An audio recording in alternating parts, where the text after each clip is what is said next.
morning, family. Tasha, MAMABEAR Prepping. Welcome back to the channel. If you're new to the channel, welcome. We love new people. We love new preppers. That's one of my favorites.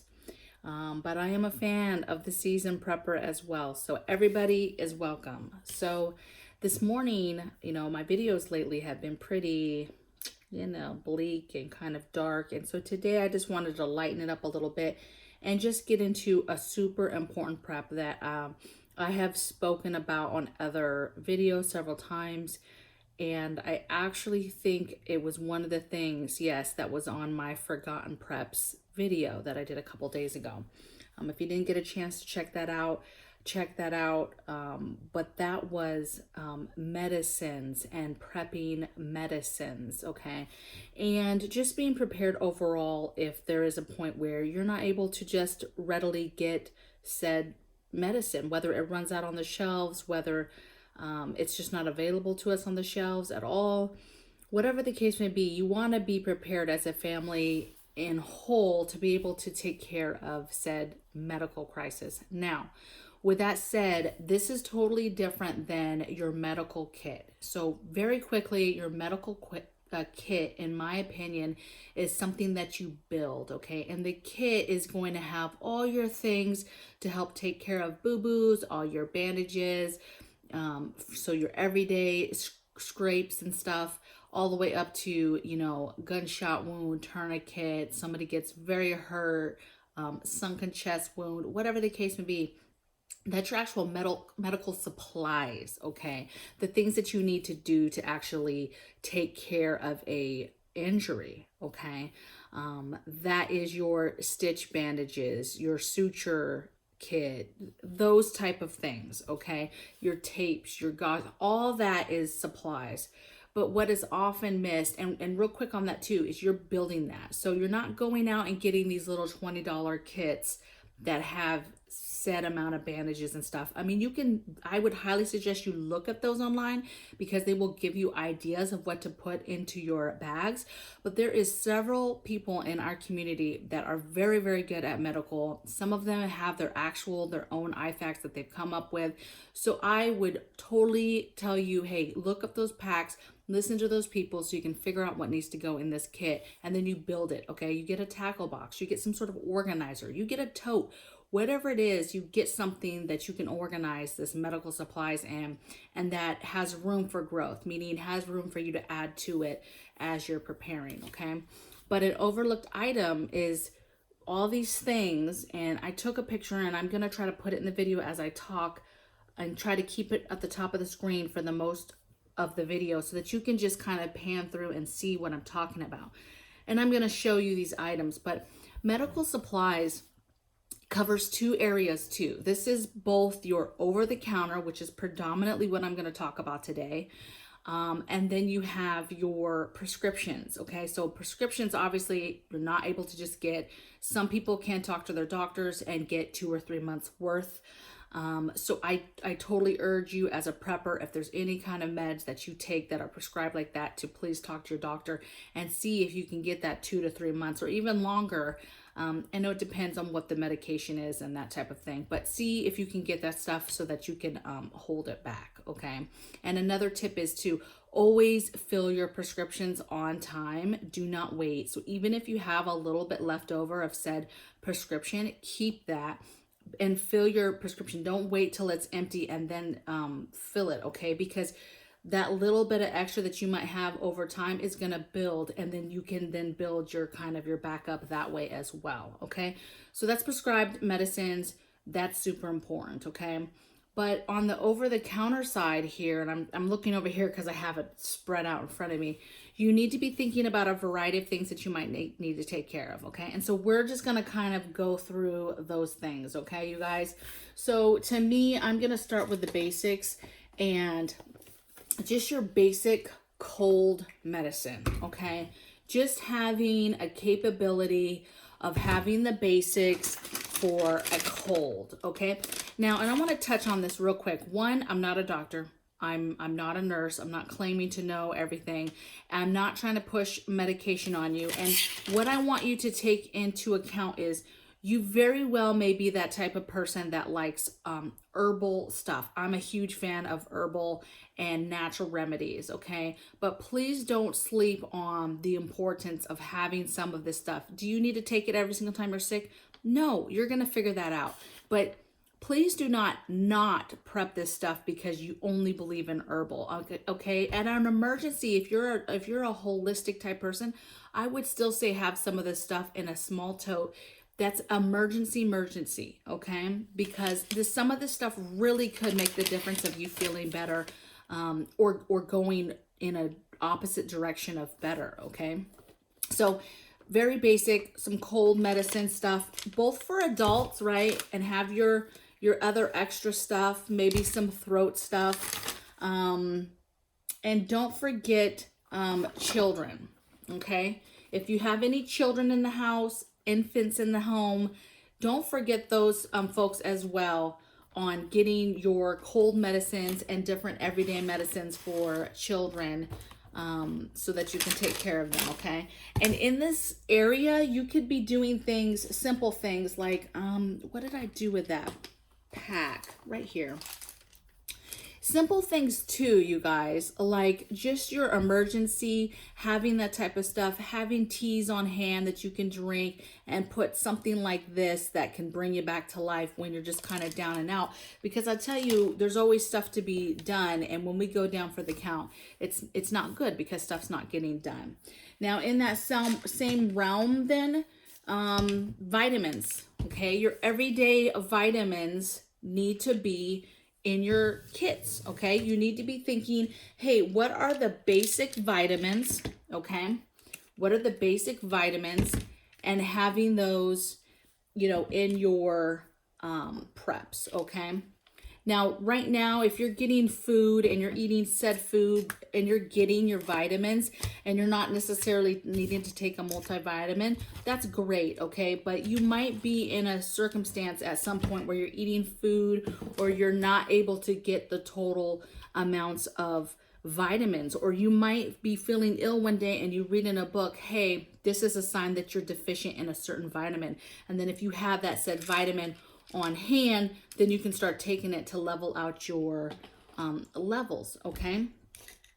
Another kind of everyday is having your everyday pain meds, okay? So whatever your flavors is, this is, if you have somebody in your home, high blood pressure, you should have some sort of daily dose. Not necessarily even if they're not taking this now, but this could be something that would come in hand later. Your basic meds, right? Some ibuprofen. Let's see. Even some simple meds to take care of that time of the month when you have some cramping, you have female members of your home. Some of this other stuff will help that too, if you don't have this. But I know some people, I didn't mean to just flip off the camera.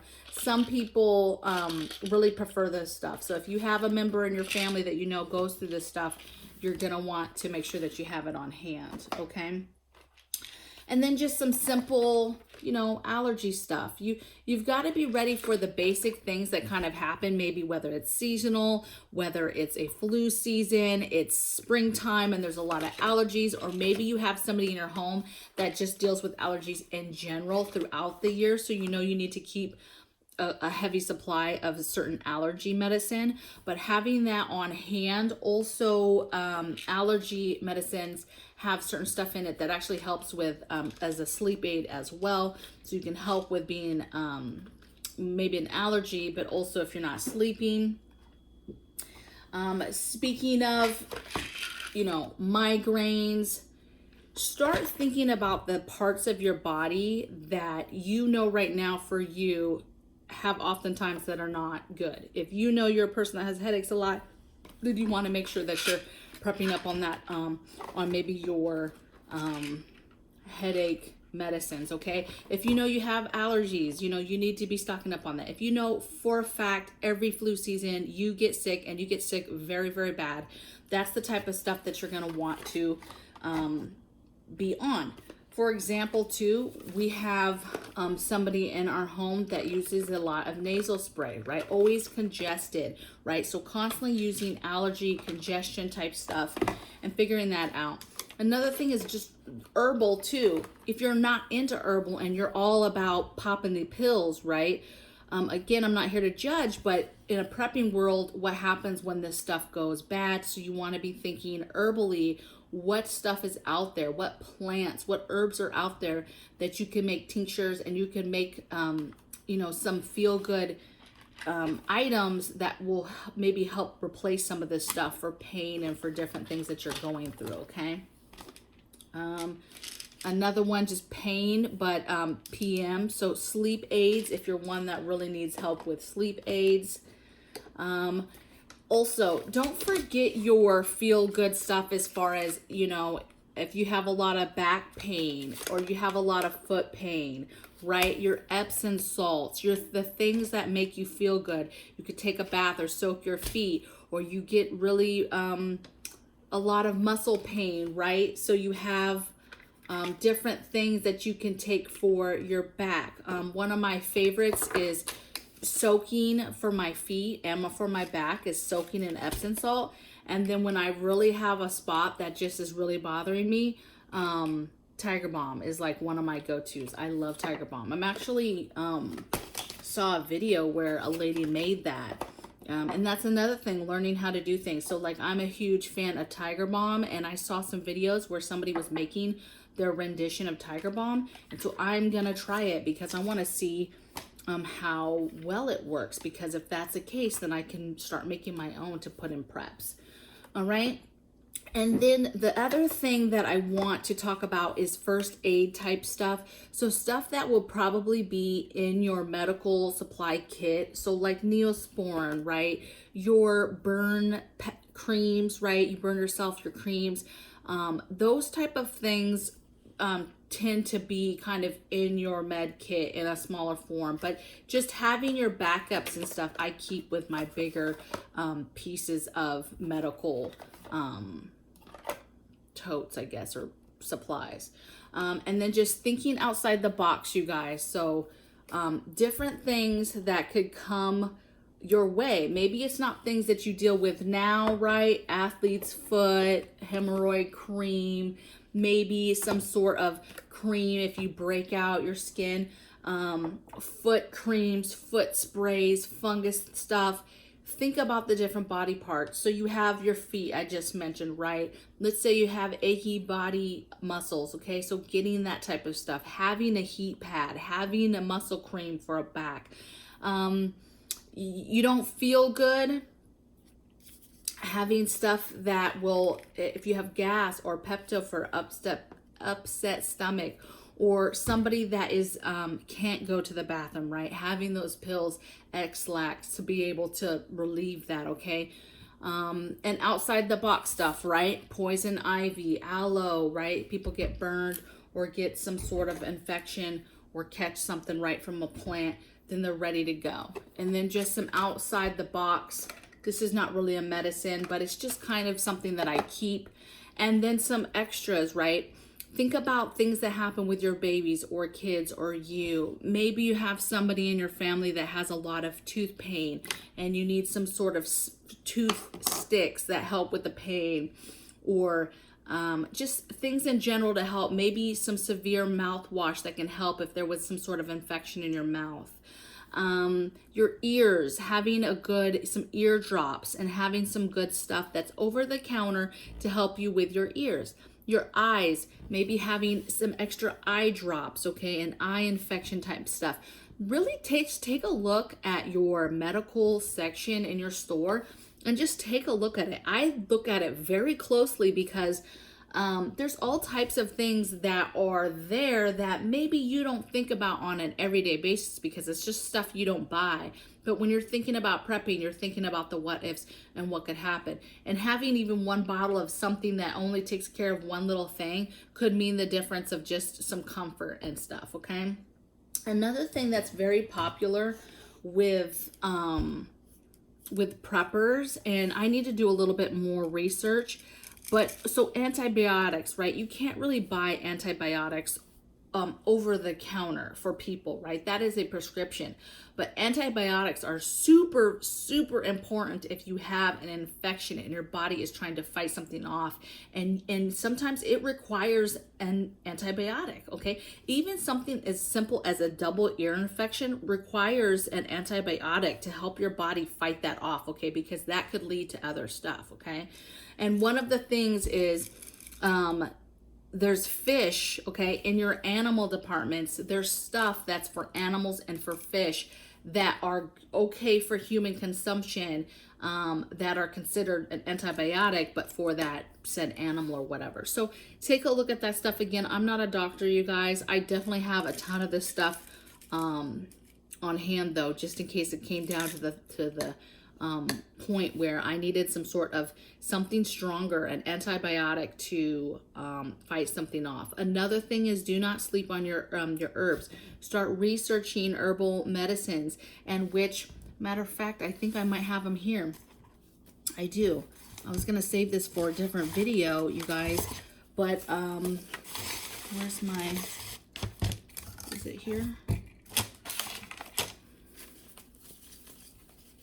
Yeah, so I just have all these seeds, right? So basically I went online and I said, you know, hey, what are the herbal seeds that are good for antibacterial type stuff, okay? And I've researched this and looked into herbs and essential oils. And so what I did was I went and ordered a bunch of seeds and plants that I know I can grow, and then I could do tinctures out of that will help, that are natural antibiotics, okay? Natural, that you can grow and then harvest and then make your own, whatever it is you had to make, whether you're going to keep it in a dry form, whether you're going to put it in a tincture, whatever the case may be. But getting that plant in an herbal, so that you have a way to, you know, what's the word? Just naturally heal yourself or take something or help your body fight something off. Okay. So for you and your family, where this starts is, if you haven't really started this, just take a piece of paper one day and just kind of write down all the things that your family has gone through in the last year. And then literally look at your body and think about, like, okay, my feet, what could go wrong with my feet? What things would I want to pamper my feet? And my feet started going bad, okay?